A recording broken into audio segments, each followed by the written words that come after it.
Good morning, Bucknutters. It is Thursday, January 30th, 2025. I am Dan Rubin. This is the Bucknuts Morning 5 and Change. This podcast covers the national champions. Guys, got my guys here today. The Dean, Bill Kurelic, and the Grand Poobah, Mark Porter. Bill, while you have been relaxing and sunning yourself as the weather is starting to turn here in the great state of Ohio State staffers, no rest for the weary. The champs are out on the road trying to get more guys into the fold to help them win another title down the road. Naturally, they headed to a state recently that has a lot of good football players. Bill, can you bring us up to speed, kind of where they are recruiting right now, who they're going to talk to, and kind of a quick wrap of where they've been? Yeah, Wednesday was kind of a who's who list of great players in the state of Georgia. And Ohio State was well armed in regards to the coaches being in that state. In the state of Georgia for Ohio State yesterday, good morning, Deetra. In the state of Georgia yesterday, Ohio State coaches Ryan Day, that's a good start. Larry Johnson, Tim Walton, James Laurinaitis, and Carlos Lachlan. Wow. I mean, half the staff basically was in the state of Georgia recruiting yesterday. And obviously, that is a great state for prep football talent. Among the guys that they saw yesterday in Georgia, Tyler Atkinson, the tremendous defensive end edge. And Mark, if you remember back, we saw him when he was an eighth grader. Yeah. At Ohio State. He was just unbelievable.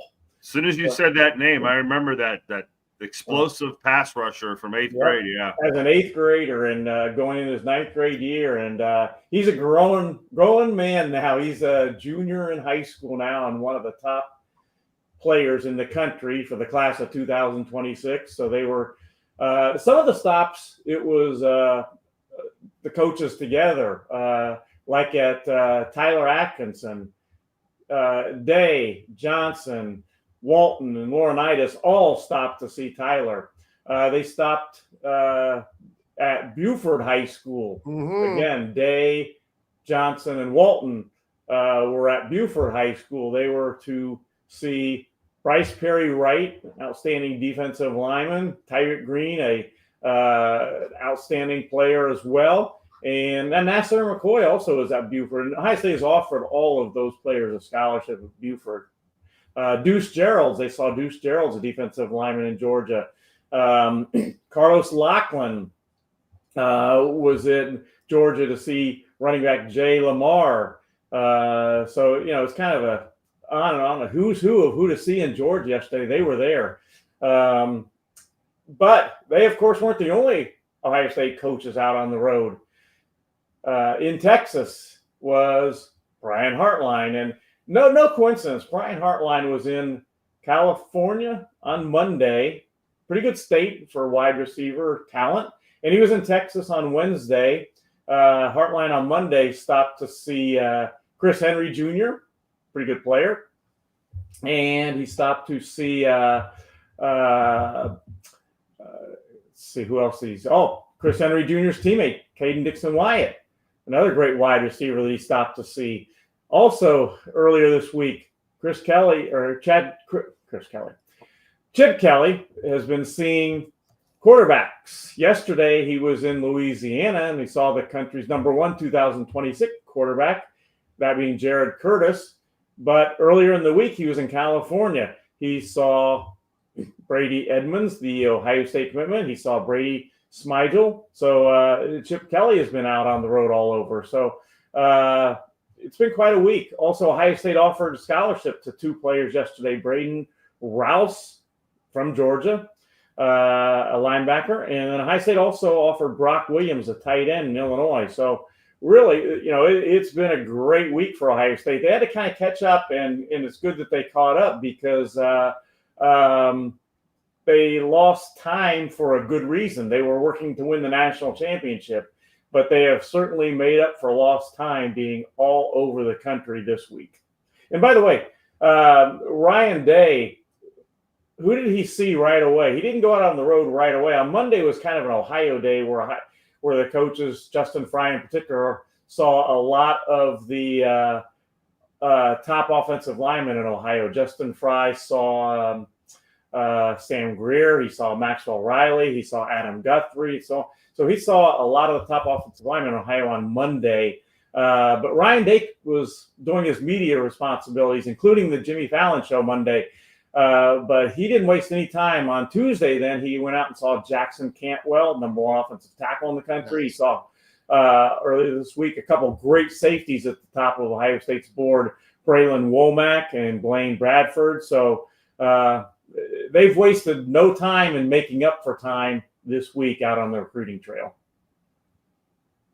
I tell you what, I've been following the Twitter like Bill has, but that was an amazing roundup, first of all. Yeah, second of all, just following the college coaches that are in Ohio right now, I have never, in the 20 years I've been doing this, seen so many schools, big-time schools coming into Ohio, and that's the USCs and Oregons. And it seems like every time there's an offensive lineman taking a picture, it's with a big-time call, whether it's Clemson. I mean, this is an unusual year. I think the expansion of the Big Ten and the TV taking it, farther, and West Coast teams, it's really been different. I don't know how this is going to affect Ohio State, but it's a lot of top-end recruiting and a lot of top-end recruits being tapped by big-time coaches. So I don't know if you've noticed that also, Bill, but it's definitely ticked up this year.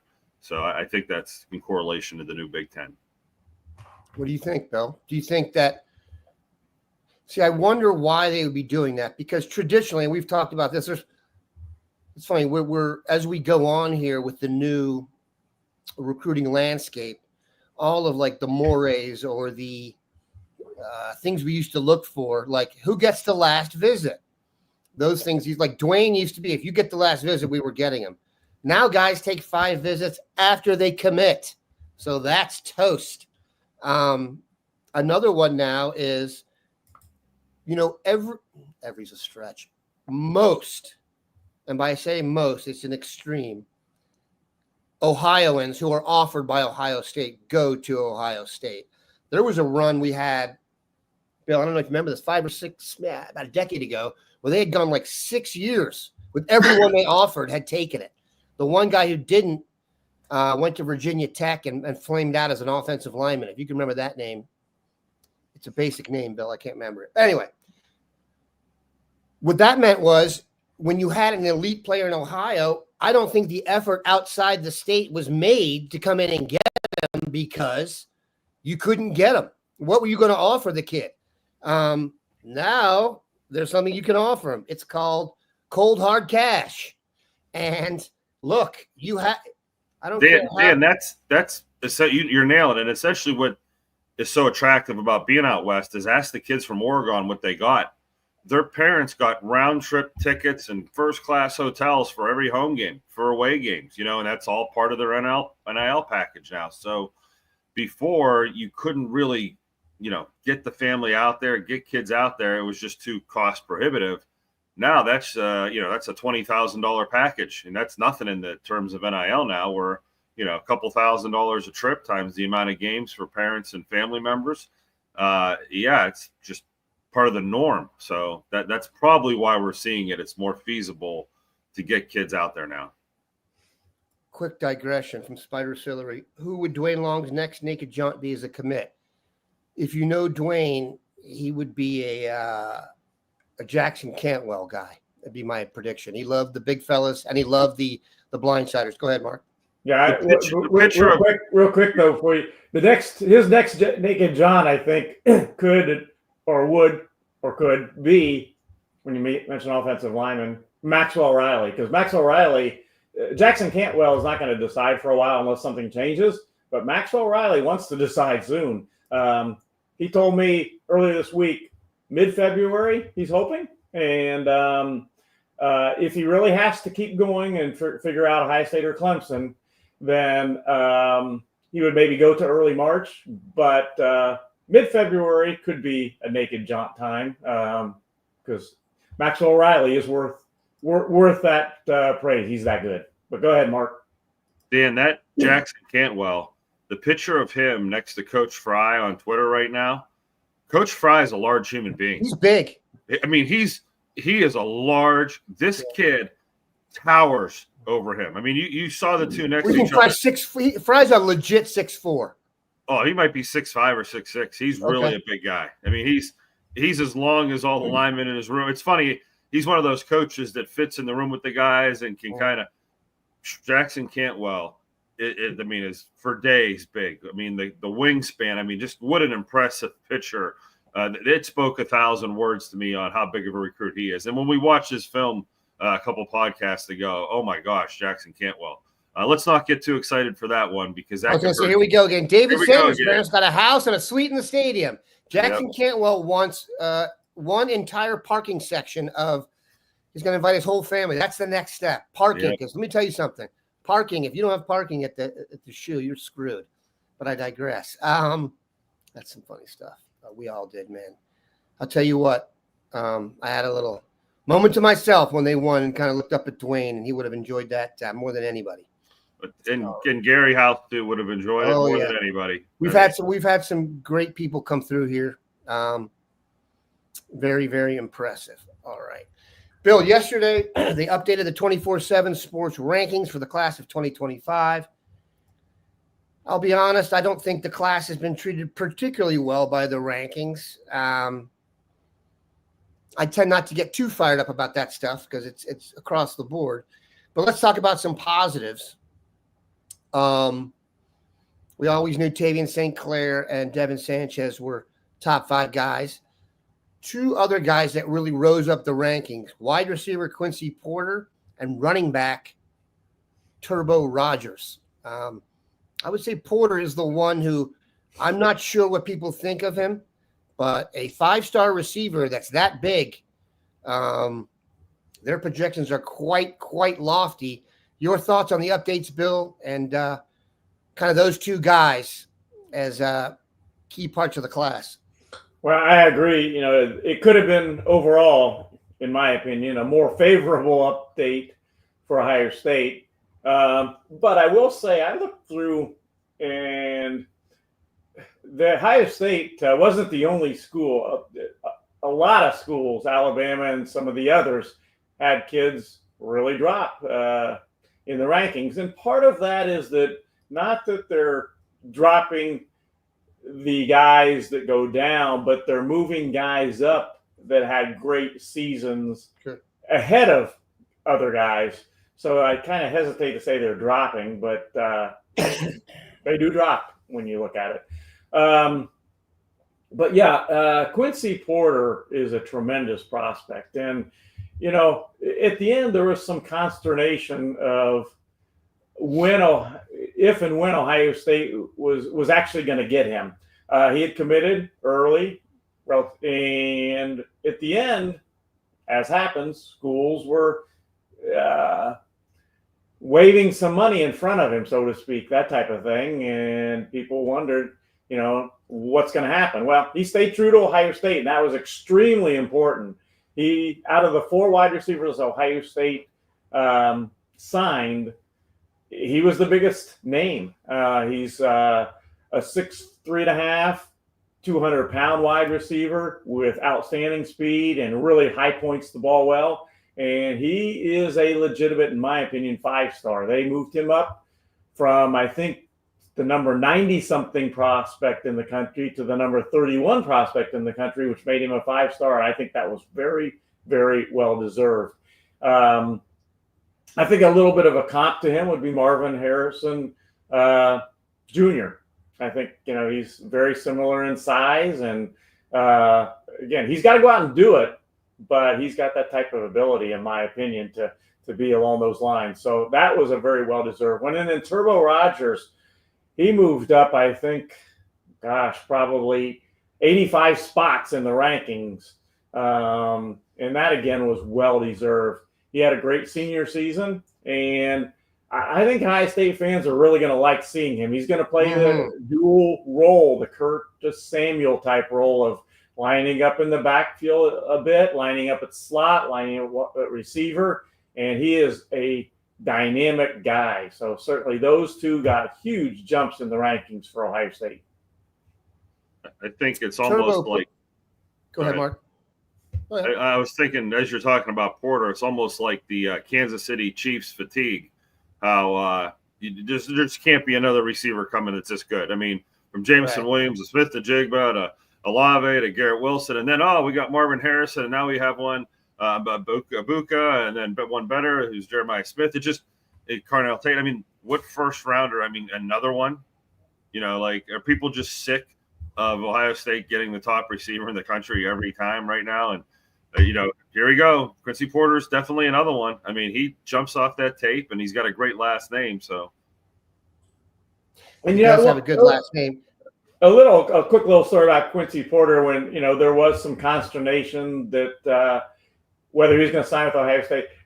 In that situation, everything just had to be clarified, and the NIL package had to be clarified and get everything so that Quincy was fully on board, understood everything. And once they got it clarified, he wasn't going anywhere else. He wants to play for Brian Hartline, and who wouldn't if you are a wide receiver? Nobody better at developing wide receivers. And he wants to play in the Ohio State offense, and he wants to be the next Marvin Harrison type guy, Jeremiah Smith type guy. He wants to be that guy.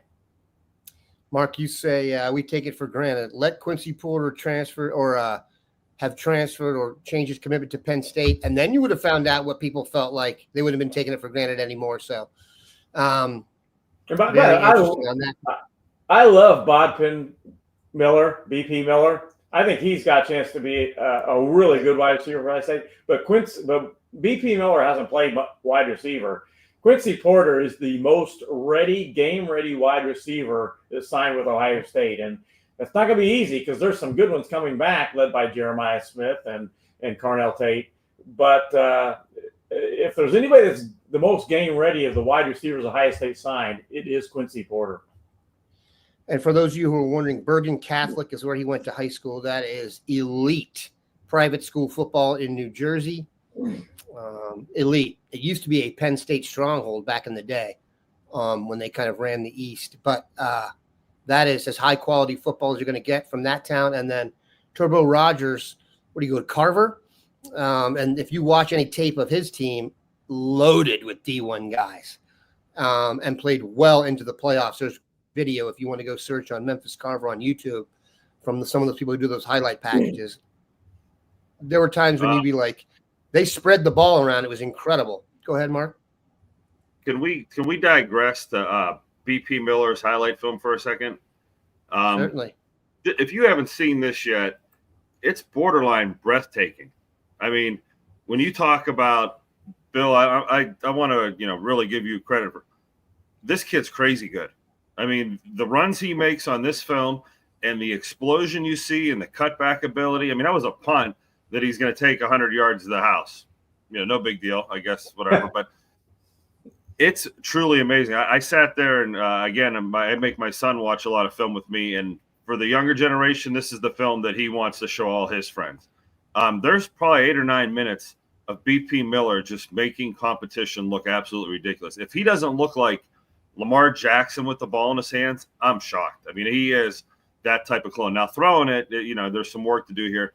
He could come in and play defensive back immediately. I mean, I think he's that explosive and that good, that long. His family, he's 6'4". I mean, he's legit 6'4". I mean, he's a long, tall drink of water, as they say. But, yeah, I mean, the raw athlete that you're buying and you're getting, I mean, he just split that secondary and he's putting 10 yards on him before. And this isn't the greatest competition in Ohio, but he was 10 yards below them and he ended up 10 yards ahead of them. I mean, that's a 20-yard gain on kids on one play. I mean, there's stuff on this film that makes you go, whoa, did we really land? Are we giving this kid enough credit for how good and talented he could be? Because this is about as raw and good of a talent as we've seen. I don't think he gets tackled or touched for 7 or 8 minutes. He looks like when he runs, he's like a thinner, faster Terrell Pryor. And yes, I know how fast Terrell Pryor was, but it was like the tallest guy on the field the longest guy, it kind of looks screwy when he's the fastest and most elusive. And that's not hyperbole. Is that what you're saying? Like these comparisons and this stuff, just there it is again, just left the heart line off of them. There's the hyperbole. You know what I'm saying? Like, if there's one thing we know, it's that Ohio State recruits wide receivers better than anybody else. I mean, look at that break. So everybody's in the if Heartline offers you, you're in. Go ahead. Yeah, I mean, just as you see this kid just pull away again and again from crowds of people, I don't think we've given this kid the love he deserves in the class of Buckeyes, which it's tough to find your footing with a bunch of 5-stars and hey, I'm the alpha.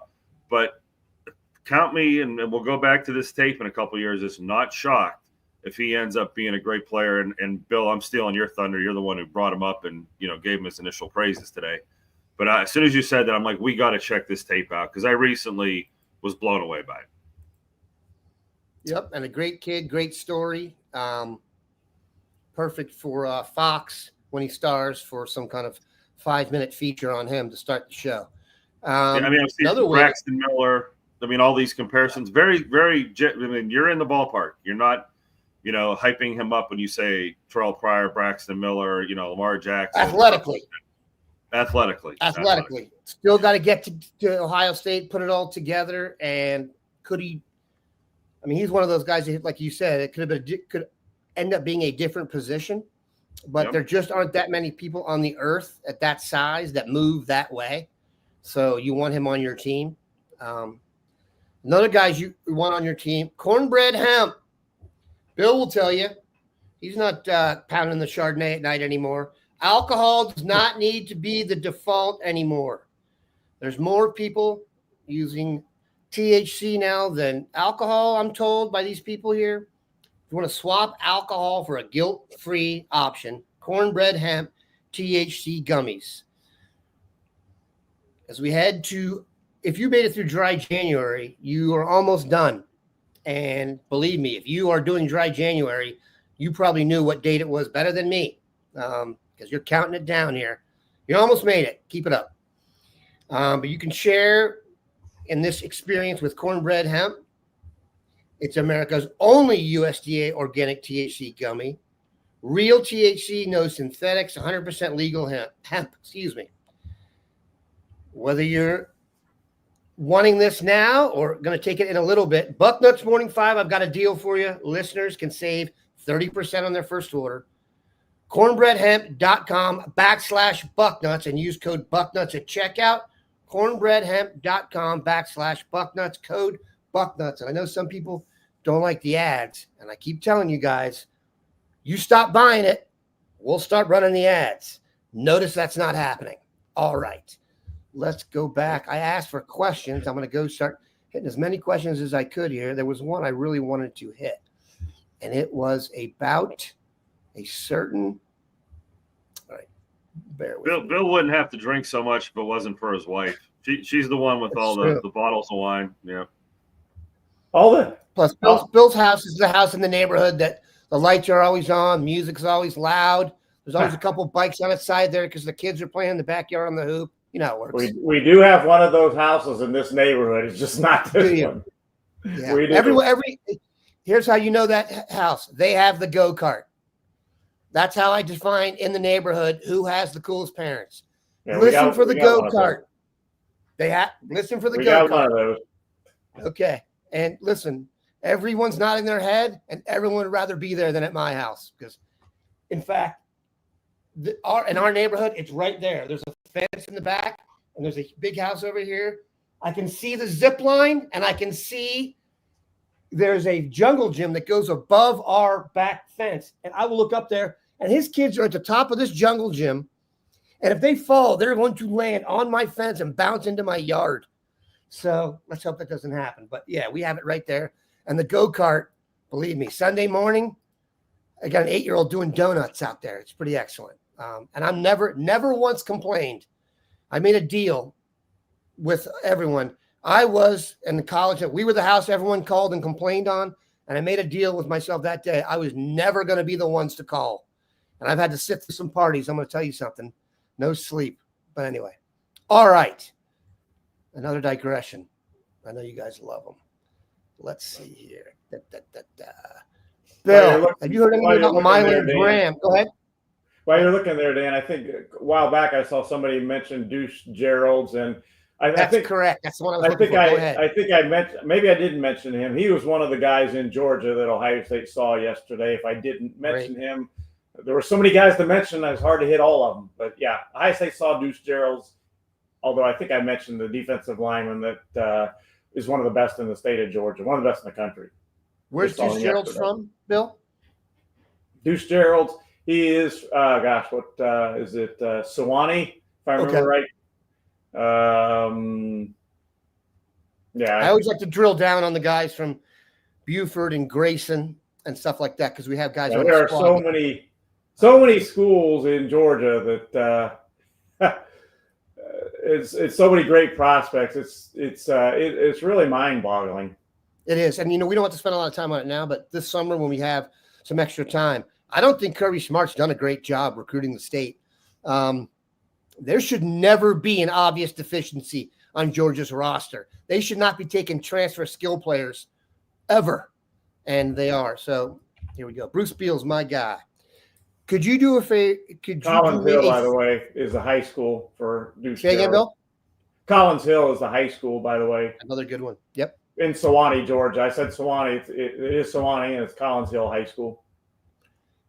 Could you do me a favor and explain whether Akih, running back prospect, has been offered by Ohio State? And if not, why not? This is Favor Akih. Is that right, Bill? That is right. Favor Akih. I don't know what last time I called him some French interpretation of it and had to wash my mouth. That was so. Jumps off the screen.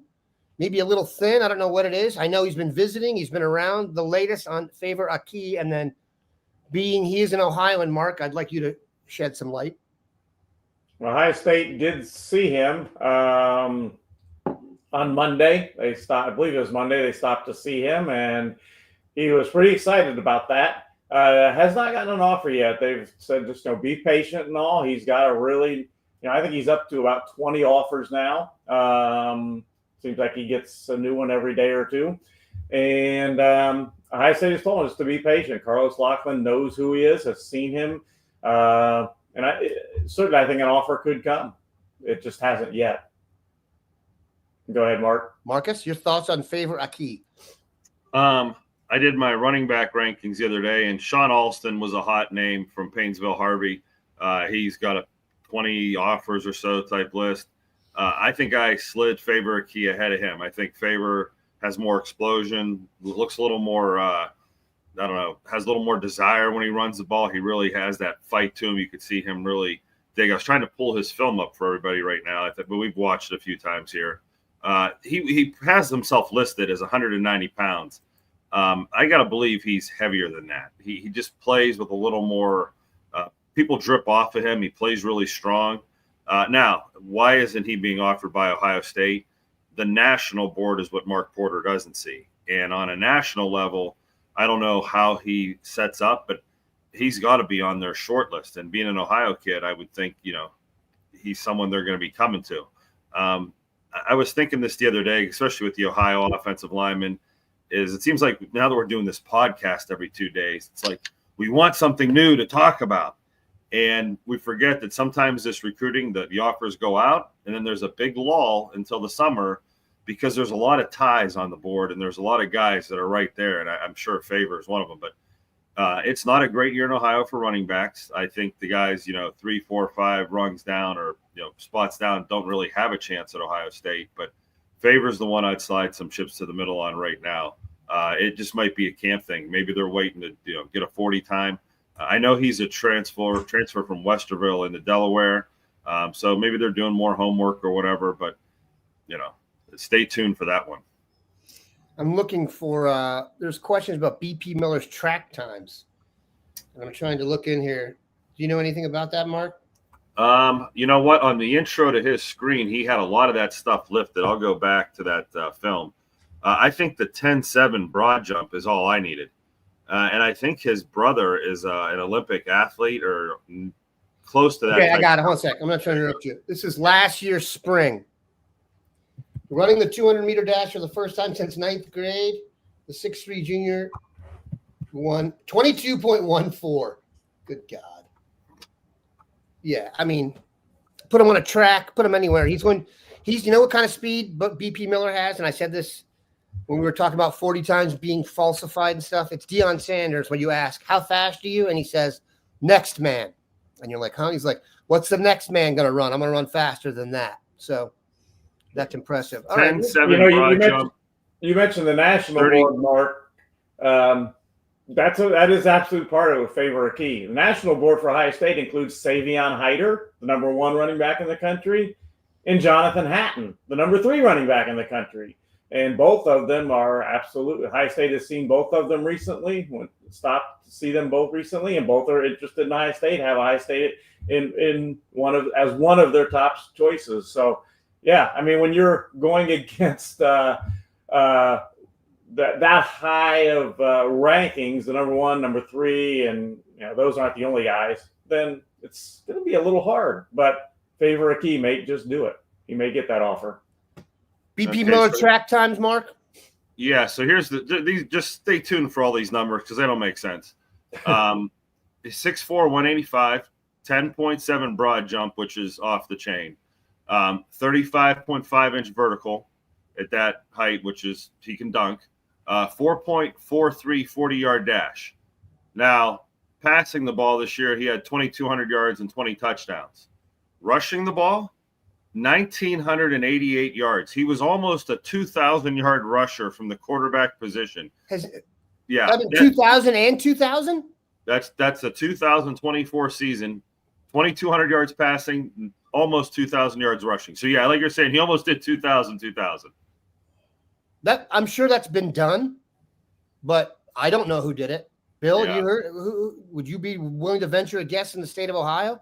2,000 passing yards and 2,000 rushing yards. Yeah, you got to play the school small enough where you get the ball that much.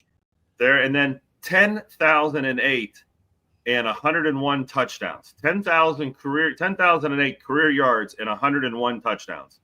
That's video game silly. I was going to say that sounds like Sega. Yeah, that sounds like It'd be me, and I'd be the 5'11" guy. They made a 5'11" guy with a 90-inch vertical. That's interesting. Yeah, that's like the type of player my kid would make on a video game, and they're like, "Dad, this is me." Yeah, okay. 99%. Never seen a 5'9" white video guy go baseline and dunk over NBA players like my video game creation. Go ahead, Mark. No, that's you're going. That's hysterical. So, but yeah, I think we'll call this the BP Miller. Give him some more respect. Sure. Yeah, change your perspective on what's coming. It may take a year. It may take 2 years. To get him to where they need him, but he has the baseline talent to be special. So you mentioned his broad jump. Who he's joining? I know that they did a combine last summer at Ohio State, kind of like a fun one to mess around and stuff. And I know that Jeremiah Smith broad jump would have finished second at the combine, the NFL combine. So the idea of him and BP Miller and Quincy Porter all being on the same team, really, it's just kind of gluttony. It really is. I'm just telling you. There are some, like Penn State can't get a receiver to save their life, okay? They've had 2 seasons ruined by the fact that they can't separate. And we got guys just falling out of incredible. And by the way, I cannot be more excited for Brandon Ennis next year. I keep thinking about that when I'm looking at stuff. You're looking at Jarvis Landry, who is one of the tougher. I mean, the future is so bright. Shades needed. All right. Phil Hickle asked a question, and people are asking to ask it again. I'm going to go find it here. Phil, I'm in. Only a few people get that. And they went to boarding school with me because you had to check in with Phil. Looking at those questions there. Go ahead, Bill, take one. Well, I don't see any that stand out to me that you might be looking for, to be honest. Pretty sure BP Miller is a punter and a punt returner. Just throwing that out there. He was selling drinks at halftime. He was playing in the band. I don't know if this was the one, but somebody asked, is Chris Henry doing some recruiting for us? There it is. And the answer is yes. He is being recruited still by schools, and he is still visiting schools. Ohio State would prefer he didn't do that, but in this day and age, you cannot do that. You can't keep guys like Chris Henry, if they want to visit, or Jeremiah Smith, other schools. You can't keep them from doing that in this day and age. That ship has sailed. So he is still visiting other schools, but he is absolutely recruiting for Ohio State. And no better place to do that than at his own school, Mater Dei, because there's some guys there that he would like to bring along with him to Ohio State, including the tight end Mark Bowman, who is a great prospect. Chris Madigan, it wasn't Ohio, but I believe those are numbers Tim Tebow put up in high school, also 2,000 passing and running. If you got to go to Tim Tebow out of Nice, Florida to prove your point proven. It's impossible, but I believe it. All right, let's ask a few more questions. Exactly. Devin is the anchor leg on the 4x1. Devin Sanchez is going to get more passes thrown at him in his first 2 days of practice at Ohio State than he had in 4 years of high school. I've never seen anything like that. I'm not kidding. I've never seen. We've recruited a lot of corners here, and I'm not blowing smoke because his fam's on here. I've never seen. It was boring, straight up to watch. I watched those playoff games just distinctly to watch Devin, and was bored out of my mind. We have, I think, 4 commits for 2026, and I think one of the questions was who's going to be the. You can pull them up, Dan, if you want to. Who's going to be the talker? Yeah, the lead recruiter. Alpha? Yeah, and that bunch right there, it's hard to see, who may do that already, but it's usually a guy from Ohio. Well, it's usually the quarterback. Yeah, or a lineman, someone who's a little more outspoken, can kind of round up the group. But early into this class, with just Chris Henry, Witherspoon, Jaden Ricketts, and Corbin Fordham. Yeah, there's not a guy really that, has had that torch out in front like, hey, gather around me yet. But they'll be coming. While you're looking there, Dan, too, should let people know, if they don't know already, a lot of them probably already do, is that a dead period starts here soon. It starts on Monday. Okay. And the High State coaches are out on the road today. They're out on the road tomorrow, and they finish up a quiet period. There's a quick quiet period over the weekend on Sunday. High State could have visitors come in, or any school can have visitors come in this weekend. But after that, on Monday, it's a dead period, which means that you cannot have any face-to-face contact with recruits either on your campus or go out and have face-to-face contact with recruits. That starts on Monday, and it goes to March 2nd. So all of the college coaches are scurrying now to finish up this evaluation period, and they're recruiting before that dead period starts on Monday. All right, I got 3 questions left. First, defensive coordinator. Have you heard anything, Mark or Bill? Do you have a vibe on who you would promote? Is there someone, Mark, in the field that we don't know that you would go after? What do you think, Mark? Take that. The article that you guys had, the 1.0 list of recruiting candidates, I read through that. Yeah, I mean, I really read through that list and read those names, and it was tough to pull, a name out of there that really I had to, this is the one, and my heart set on it. And I thought they were all pretty good. And a lot of them I've known from the past and used scouting Ohio. So it's kind of, for me, I don't want to get attached because I start rooting for guys, and then when they don't get the job, I'm disappointed. Haycock was a name that was interesting. He was a guy in Canfield here for a while, so I kind of liked him. He's at Iowa State now. He has a heck of a defense. His brother, of course, was at Ohio State back in the day. But really, sometimes you think promote within. I mean, when you guys were talking about Guerreri the other day, sometimes keeping things the same, there's a name there. And, I mean, Laurinaitis and some of these other guys on staff, it's hard to pass over guys like that. And Larry Johnson seems like he's been around and deserves, that type of title eventually. But I think it'll come from outside of the staff is my vibe. And I'd take any of the top 5 guys that were listed in that article. Thoughts, Bill? To be honest, the recruiting has been so busy right now. That has by far and away been my focus. But Leonard is a name that, with Jim Denver. Leonard. Yep, Jim Leonard with Denver. And that, I think, would be a great hire. But getting him to leave the NFL, I don't know that I see that, to be honest. Yeah, I don't have a great vibe yet. I'll be honest. I'm not going to say anything because I've heard some varied reports, and I'm not sure it's crystallized yet. We will be on it, obviously.